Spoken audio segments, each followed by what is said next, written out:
प्रतिवर्षी तुळजापूरमध्ये शारदीय नवरात्र आणि शाकंभरी नवरात्रीच्या दिवशी आईची अलंकार घालून विशेष 5 दिवस पूजा केली जाते। पहिल्या दिवशी रत्नालंकार, दुसऱ्या दिवशी मुरली अलंकार, तिसऱ्या दिवशी शेषशाही, चौथ्या दिवशी भवानी तलवार, पाचव्या दिवशी महिषासुरमर्दिनी अशी अलंकाराची पूजा केली जाते। यंदाच्या वेळी प्रथमच रूपाभवानी मंदिरात अलंकार घालून विशेष पूजेचे आयोजन करण्यात आले आहे, अशी माहिती रूपाभवानी मंदिराचे पुजारी बंडू पवार यांनी दिली। रूपाभवानी मातेला तुळजाभवानीचं प्रतिरूप मानलं जातं, म्हणून आम्ही तुळजापूरच्या शाकंभरी नवरात्राप्रमाणे सोलापुरातील रूपाभवानी मातेला पण आपण एकदा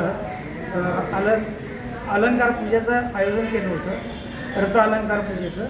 तर त्याप्रमाणे आजपासून पौर्णिमेपर्यंत 5 देवीचे विविध रूपात पूजा केली जाईल। आजची रथ अलंकार पूजा, उद्या मुरली अलंकार, शेषशाही पूजा, भवानी तलवार आणि महिषासुरमर्दिनीच्या रूपात पूजा केली। भक्तांनी जास्तीत जास्त दर्शनाचा लाभ घ्यावा असं माझं पुजारी म्हणून आवाहन। ही विशेष पूजा करण्याकरता पुजारी म्हणून विराज पवार, सचिन पवार, स्वप्नील पवार, सागर पतंगे आणि साईराज पतंगे, अनिल पतंगे, प्रमोद पवार यांचे योगदान मोठे आहे। तेव्हा प्रथमच सुरुवात केलेल्या विशेष अलंकार पूजेचा सर्व भक्तांनी दर्शनाचा लाभ घ्यावा असे आवाहन करण्यात आले आहे।